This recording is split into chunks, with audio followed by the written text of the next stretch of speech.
ایک حدیث پاک میں حج نہ کرنے پر جو وعید بیان کی ہے، جو حج فرض ادا نہ کرے، حدیث میں فرمایا جس کا مفہوم ہے وہ چاہے یہودی ہو کے مرے یا نصرانی ہو کے مرے، اللہ کو اس بات کی کوئی پرواہ نہیں ہے۔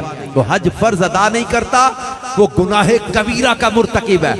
جو فرض حج ادا نہیں کرتا اس کے برے خاتمے کا سخت اندیشہ ہے۔ بعض لوگ اپنے طور پہ ہی حساب کتاب بنا کے بیٹھے ہوتے ہیں کہ مجھ پر حج فرض نہیں ہے۔ آپ دارالفتاء اہل سنت رابطہ کریں، مفتی صاحب سے مشورہ کریں کہ میرے پاس اتنی پلاٹ ہے، اتنا سونا ہے، اتنا چاندی، اتنا بینک بیلنس ہے، یہ میرے پاس جو ہے وہ پراپرٹی ہے، یہ میرے پاس پیسے ہیں، اب میں نے بیٹی کی شادی کرنی ہے، بیٹے کی شادی کرنی ہے، دکان بنانی، مکان بنانا ہے، میں نے کاروبار میں فلاں میں انویسٹ کیا ہوا ہے، فلاں میں انویسٹ کرنا ہے، یہ اپنی ساری کنڈیشن آپ کھول کے ڈسکس کریں۔ یہ اب پوچھیں گے کیا مجھ پر حج فرض ہے کہ نہیں، مجھ پر زکوٰۃ فرض ہے کہ نہیں۔ اپنے طور پر ازیوم نہ کریں کہ مجھ پر حج فرض نہیں ہے، اپنے طور پر ازیوم نہ کریں کہ مجھ پر زکوٰۃ فرض نہیں ہے۔ یا آپ کسی مفتی صاحب سے مشورہ کریں گے، انشاءاللہ آپ کو رہنمائی مل جائے گی، آپ کو ایک واضح ڈائریکشن مل جائے گی کہ حج فرض ہے یا نہیں۔ بعض صورتوں میں حج فرض نہیں ہوتا، مکروز ہے یا دیگر مسائل ایسے ہیں کہ جس وجہ سے وہ استطاعت نہیں رکھتا حج تک جانے کی، لیکن اس کے مسائل سیکھنا تو ہوں گے، مسئلہ پوچھنا تو ہوگا، تو اپنے طور پر ازیوم نہیں کرنا چاہیے۔ اور اس کا پروسیس کچھ عرصہ پہلے شروع ہو جاتا ہے۔ بعض لوگوں نے آخری دنوں میں کوشش کی کہ کہا یار جب ایسے اس طرح کے بیان میں یا بیان محفل میں شرکت کی، ابھی پچھلے دنوں ہمارا ایک جگہ پر حج کا ایسا پروگرام تھا، وہاں میرا بیان اسی موضوع پر تھا، حج کی فرضیت اور اہمیت پر۔ تو ایک عاشق رسول تاجر تھے، ان کا ذہن بنا کہ مجھے حج پہ جانا ہے، بڑی انہوں نے کہا کہ کوشش کریں کسی طرح سے میرا ویزا لگ جائے، کوئی سورس بن جائے تو میں پیمنٹ کر کے تو اپنا حج کا ویزا لے کے چلا جاؤں۔ لیکن چونکہ بہت پہلے سے اس کی تیاری شروع ہو چکی ہوتی ہے، کئی مہینے پہلے اس کی جو رجسٹریشن ہوتی ہے، حج کے فارم جمع ہوتے ہیں، پورے ویزے کا پروسیس ہو چکا ہوتا ہے، تو اس کے بعد اب تک ویزے لگنے کی اطلاع نہیں ہے کہ اب قریب کے دنوں میں کوئی ویزے لگیں گے۔ تو اس لیے جیسے محرم سفر میں رجسٹریشن کھلے آپ رجسٹریشن کروائیں، پھر جب فارم جمع ہو آپ فارم جمع کروائیں، اللہ کی رحمت پر نظر رکھیں۔ یہ اللہ کی راہ میں خرچ ہے، حج اور عمرے پر جو خرچ ہے، مدینے کی راہ پر جو خرچ ہے، آپ جا کے کعبے کی زیارت کرو گے نا، پہلی نظر کعبے پہ پڑے گی۔ آپ گنبد خضرا کی زیارت کرو گے نا، پہلی نظر پڑے گی نا، دل کہے گا ارے دیوانے یہ 10-12 لاکھ تو کوئی شے ہی نہیں یار اس نظارے کے سامنے، اس نظارے کے سامنے 10-12 لاکھ کی حیثیت ہی کیا ہے، اس منظر کے سامنے۔ یہ وہی محسوس کر سکتا ہے جس کو وہ مالک اپنے گھر کی، اپنے محبوب کے در کی محبت عطا کرے۔ اور پھر یہ جو سفر ہے نا مدینہ پاک کا، حج کا، عمرے کا، یہ عشق رسول کو بڑھانے کا سفر ہے، یہ محبت رسول کو بڑھانے کا سفر ہے۔ صحیح مسلم کی وہ حدیث جس میں نبی پاک صلی اللہ علیہ وآلہ وسلم نے فرمایا کہ حج فرض ہے، تو کسی صحابی رضی اللہ تعالیٰ نے پوچھا یا رسول اللہ صلی اللہ علیہ وسلم کیا ہر سال فرض ہے؟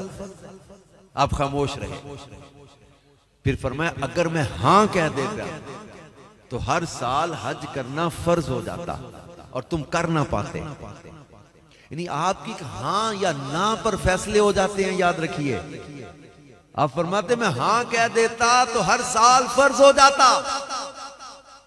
اختیار دے کے زبان مصطفیٰ صلی اللہ علیہ وسلم کا، کہ وہ زبان جس کو سب کن کی کنجی کہیں، اس کی نافذ حکومت پہ لاکھوں سلام۔ قرآن پاک میں فرمایا ان الصلاۃ تنہی عن الفحشاء والمنکر، نماز برائی اور بے حیائی کی باتوں سے روکتی ہے۔ اور فرمایا ایک مقام پہ ان الصلاۃ کانت علی المؤمنین کتابا موقوتا، بے شک نماز باندھے ہوئے وقت میں، وقت مقررہ کے اندر ایمان والوں پر فرض ہے۔ تو نماز کی فرضیت کا ایک وقت ہے، ابھی ظہر کا وقت چل رہا ہے، اب ظہر پڑھی جائے گی، اگر فجر پڑھنا چاہے گا تو قضا ہے، اور عصر کا چونکہ وقت شروع نہیں ہوا تو عصر کی پڑھے گا تو ابھی ادا نہیں ہوگی کہ وقت ہی نہیں ہوا۔ ہر نماز کا ایک وقت ہے، اس کے سٹارٹ کا بھی اینڈنگ کا بھی، ہر نماز اپنے وقت میں پڑھی جائے گی۔ لیکن حاجی لوگ میدان عرفات میں سورج ڈوبنے تک ٹھہرتے ہیں، سورج ڈوبنے کے بعد مزدلفہ میں جاتے ہیں، کوئی رات 11 بجے، کوئی رات 1 بجے جا کے وہاں مغرب پڑتا ہے۔ یہ قضا نہیں پڑ رہا. کیوں؟ اللہ کے پیارے اور آخری نبی صلی اللہ علیہ وآلہ وسلم نے ایسا ہی کیا. میدان عرفات میں 9 ذی الحج کو ٹھہرے, ظہر عصر پڑی گئی, دعائیں مانگی, وقوف ہوا, مغرب ہو گئی. سورج ڈوبنے کے بعد فرمایا چلو مغرب جا کے مزدلفہ میں پڑھیں گے. رب کائنات کو اپنے پیارے حبیب صلی اللہ علیہ وآلہ وسلم کی ادا ایسی پیاری لگی کہ حاجیوں کے لیے یہی طریقہ جاری کر دیا گیا. تو یہ اختیار ہے نبی پاک صلی اللہ علیہ وآلہ وسلم کا کہ جب چاہیں نماز کا وقت آگے کر دے, جب چاہیں نماز کا وقت پیچھے کر دے, جس کے لیے جو چاہیں حلال کر دے, جس کے لیے جو چاہیں حرام قرار دے دے, جس کو جو چاہیں عطا کر دے, جس کو جو چاہیں منع کر دے.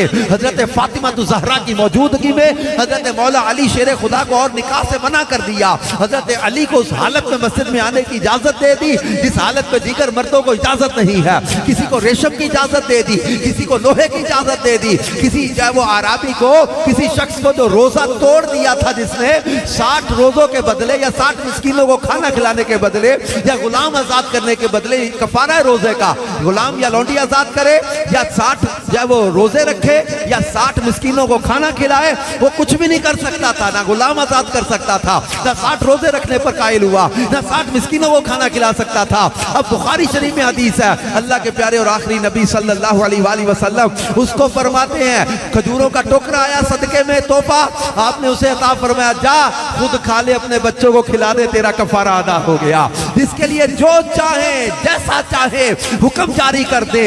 رب نے تشریعی تکوینی اختیارات کا مالک ہمارے محبوب کریم صلی اللہ علیہ وسلم کو بنا دیا. ہم مکہ المکرمہ میں جاتے ہیں, ہمیں مکے کی گلیاں عظمت مصطفیٰ کا درس دیتی ہیں کہ یہ وہ گلیاں جن کے بارے میں رب فرماتا لا اقسم بہذا البلد وانت حل بہذا البلد. پیارے محبوب مکے کی قسم نہ کعبے کی وجہ سے, نہ عرفات کی وجہ سے, نہ مینا کی وجہ سے, نہ مزدلفہ کی وجہ سے, نہ حجر اسود کی وجہ سے, نہ بیر زمزم کی وجہ سے, نہ مستجاب کی وجہ سے, نہ مستجار کی وجہ سے. پیارے حبیب مکے کی قسم اس لیے وانت حل بہذا البلد کہ تیرے قدم یہاں لگ رہے ہیں.